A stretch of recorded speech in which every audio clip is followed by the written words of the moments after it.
गुन्हेगारी कमी करा, चुकीची कामं करणाऱ्यांना पाठीशी घालणार नाही. बीड जिल्हा नियोजन बैठकीत पालकमंत्री अजित पवारांचा इशारा. खंडणी मागितल्याचं कानावर आल्यास मकोका लावणार, तथ्य असेल तिथे कारवाई अटळ. बीड जिल्ह्याचा चार्ज घेताच अजितदादांचा दम.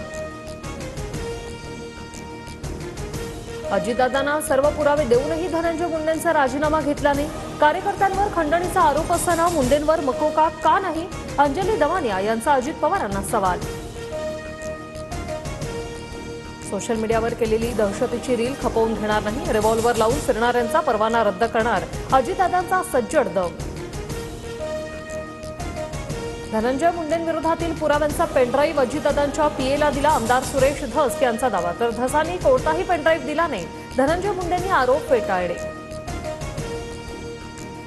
डीपीडीसीच्या बैठकीत सुरेश धस आणि बजरंग सोनवणेंची धनंजय मुंडेंसोबत बाचाबाची.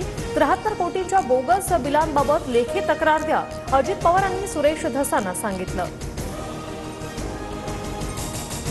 धनंजय मुंडेंच्या राजीनाम्याबाबत अजित पवार जे बोलले तीच आमची अधिकृत भूमिका. मुख्यमंत्री देवेंद्र फडणवीसांकडून स्पष्ट. परळीतल्या राखेच्या विक्रीशी माझा संबंध नाही. राखेचे ट्रक झाकून न्यावे. प्रदूषण झाल्यास कारवाई करणार, पंकजा मुंडेंचा इशारा.